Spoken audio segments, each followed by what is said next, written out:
I'm just totally grateful to have a roof over my head, because story for another day. The roof of my house actually blew off sometime this year, and we could literally all around the house we could see the sky from inside the house. Like, we're roofless. Hello, welcome back to my YouTube channel. My name is Christabel Ndeokwelu and this is Christabel by Design. I'm very excited to have you back on my channel. On this channel, I make videos on how to live your life intentionally, how to be productive, how to be consistent, and how to design the life you want to live. Today, guys, we'll be discussing something. I know you saw the topic, and no, that topic is not clickbait. I'm going to be telling you how I had the best year ever, how I achieved my goals in 2021. First of all, I have to admit 2021 was not perfect. I'm not saying it was perfect. It wasn't perfect. The year was challenging. It had its ups and downs. I had some very high highs and some equally low lows. I've recently gone back to look at my goals that I set at the end of 2020 for 2021, and I'm so thrilled because, interestingly, despite the fact that this year had a lot of ups and downs, I did end up achieving most of my goals for the year. And for the first time ever, the year is ending and I don't feel any panic. I don't feel any feeling of, oh my god, I didn't do this, I didn't do that, wow, I didn't achieve my goals for the year. I don't feel any of those feelings, and this is the first time it's happening to me ever. I'm going to be sharing with you 5 things that I did this year that helped me to achieve my goals for 2021. The first thing is that this time around, I did not play at all with my goal setting. I set very clear goals this year. Like, I knew exactly what I wanted to do. I did my goal setting for 2021 in this notebook, and I went back and I looked at it and I was like, wow, I have never set clear goals the way I set clear goals this year. At the beginning of 2021, I didn't set goals like, oh, I would like to do well, I'd like to have money, I'd like to do this, I'd like to do that. I put down specific goals that I wanted to achieve. I wasn't vague with the goals I set. When I set my goals, I was like, I want to do ABC. For instance, I didn't say I want to be a better person. Instead, my goals sounded more like, I want to be better, I want to be a better lawyer, I want to be better at my relationships with my family, I want to be better at my relationships with my friends. I want to, those are the kind of goals that I set. I did not set any goal that seemed like a wish. I was very specific about the goals that I set this year. And the fantastic thing about setting clear goals is this: knowing exactly what your goals are saves you a lot. I knew that I wanted clarity in what I was going to do for the year, in what my goals were. I knew that I needed to be able to get to a point where if somebody presented something to me, like an opportunity or a place to be or whatever, I would immediately ask myself, does this fit into my goals? And so, because I had very clear goals, it was very easy for me to say yes and no this year. Number 2, I made a vision board. A vision board is a collage of images that represent your goals for a particular period of time, and it's meant to motivate you and serve as an inspiration for you to achieve those goals. So now I created a vision board which was a visual representation of the goals that I wanted to achieve for 2021. As I look at my vision board, it always reminded me of the things that I wanted to achieve.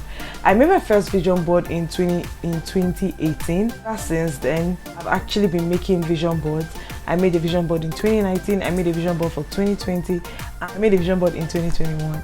The thing about having vision boards is that it serves as an automatic dopamine boost. Whenever you are feeling down, whenever you are feeling like, oh, I don't know, what am I even doing with myself? What am I doing? Why am I even putting myself through this? Each time I just look at my vision board and I see what my goals are, it helped me a lot to keep going. I'm going to make a separate video on vision boards. Vision boards are very important. Like I said, I just began the end of the year series on goal setting and all of that, and that video on vision boards is coming. Just stay tuned. The third thing I did this year is that after setting my goals and creating a vision board, I concentrated on systems instead of results.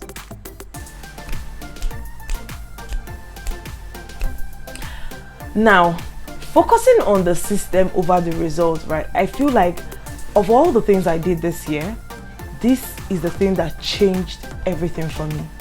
I focused on how to get to my goals, not just on my goals alone. For instance, I wasn't telling myself I want to save, I want to have so and so amount of money at the end of the year. No, after setting that particular goal to be better financially, and I want to stop doing certain things when it comes to money and all of that, I then created a system of budgeting. I created a system of buying things in bulk, not buying things just randomly. I also created a system of saving immediately I was paid my salary, and doing a lot of things immediately I was paid my salary. One thing I did this year that really changed everything for me was doing a weekly review and doing a monthly review. Guys, it completely transformed my life, because now the year is ending and I already know like there's one goal that I will not be able to meet this year, and that's fine. It's not catching me unawares, because as the months went by and I wasn't able to achieve it, I knew as at November that I wasn't going to be able to do it. And so I'm not doing any last leap of, oh, I must try to finish it this year, I must try to finish it this year. No, I know I'm not going to finish it this year, and that's totally fine. But I was prepared, and the reason I was prepared is because I had systems in place that helped me to keep track of my goals as time was going on. I was focused on my goal, but I was more focused on my system, because at the end of the day, there is always a process to achieve the result you want. And if you are so focused on the result you want without being focused on the day-to-day to get you to the result that you want to achieve, you are going to end up not actually achieving the result. Your overall goal is a roadmap, right? It's your North Star. On the day-to-day, you need a compass that will help you out. The compass which you will use on the day-to-day basis and week-to-week basis are the systems that you set in place for yourself. If you don't have systems, right, and that's why a lot of us every new year we are like, ooh, this is my year, this year, limitless, this one, that one, or breakthrough, all the different things that we usually set as the tagline for our years. Okay, breakthrough, limitless, year of wonder, blah blah, yada yada yada. If you don't have systems, right, that'll help you live in the mantra that you set for yourself for the year, you're going to end the year the same way you started it. I'm just saying, you're going to end the year the same way you began it. So you need to start working on your systems. I think I'm going to also do a video on some important habits and systems to form that would actually help you to achieve your goals. Okay, number 4. I'm somebody who has always been very introspective. I'm very critical of myself. I'm very self-assessing. In the past, I used to be very hyper-critical of myself when I did not achieve my goals. And, I used to try to push myself to achieve things in a way that was not positive. But one thing I've done this year is that I distinguished my self-worth and my value as a person from my productivity. And so this means that on the days that I was not able to be productive, I did not look down on myself or feel like I was less of a person because I did not do the things that I had said I was going to do. Let me explain this, right? I personally used to be a person that when I don't achieve things that I want to achieve by myself, you don't need to criticize me. By myself, I will do the criticism. I will take it up all on myself. I'll tell myself such terrible things about myself, and I'll feel bad. It was such a horrible, toxic thing that I used to do to myself and all of that. But you know what? This year, on the days that I felt down, on the days that I felt lazy, lazy days do happen. I just told myself, do you know what? It's fine. Today is a day that you feel exhausted, or you just don't feel emotionally ready to do deep work or do hard work. That's totally fine. Tomorrow is another day. We are just not going to turn a bad day into a bad week. Pick up yourself on the next day. I didn't tell myself, you're a lazy person, you don't do things, you are inconsistent, you're unreliable. I didn't tell myself all of those terrible things. I just let my bad days be bad days, and then I picked myself up on the next day. I never let myself take up the identity of a negative feeling that I was having at a particular time. Capish? Yeah. Number 5 is tied with number 3. Gratitude. I said this in so many of my videos because gratitude is something that has really been transforming my life. I've begun to approach my life and approach things from a mindset of gratitude and a mindset of gratefulness. gratefulness to be here in the world, gratefulness to be here right now speaking to you, gratefulness to just exist and be able to live this one beautiful, magnificent, priceless life. As I began to look at my life in that way, a lot of things have really changed. The things that I do achieve, I'm so grateful for them. The days that I'm productive, I'm so grateful for them. I don't take anything for granted anymore. Even when I feel down, because everybody does have down times, like I've said. I'm not a machine. My body does get tired, my mind does get exhausted sometimes and require rest. So I'm so grateful for everything. I'm grateful for the air that I breathe.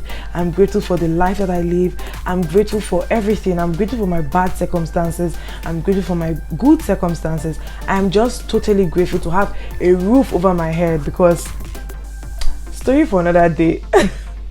The roof of my house actually blew off sometime this year, and we could literally, all around the house, we could see the sky from inside the house. Like, we were roofless after one horrible rain fell in Abuja and literally pulled the roof of the house, and it had to be fixed. So I mean, a lot did happen this year, and we had stuff that got damaged when that happened and all of that. So now when I even sit down here and I'm like looking up and there's a roof over my head, I don't even look at it the same way anymore, because I've been there where they literally didn't have a roof over my head, and all of that. So I'm just really grateful for a lot of things, and I do find that my life is not perfect. There's so much I would like to change. There's so much I'd like to be different, but you know what? I'm grateful. I'm grateful for what I do have. I'm grateful for what I don't have.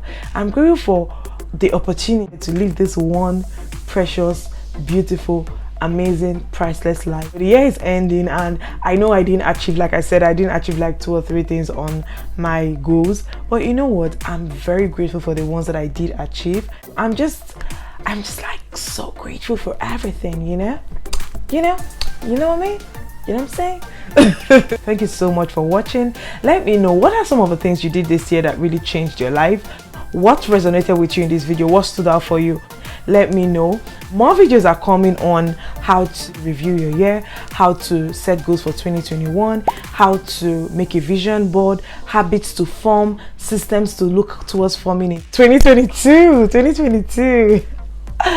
Stay tuned for that, guys. I want to thank you so much for watching to the end of this video. If you did watch the end of this video, thank you so much. So grateful for you, especially. Until my next video, please keep living your life intentionally, and I'll see you in my next video. Bye.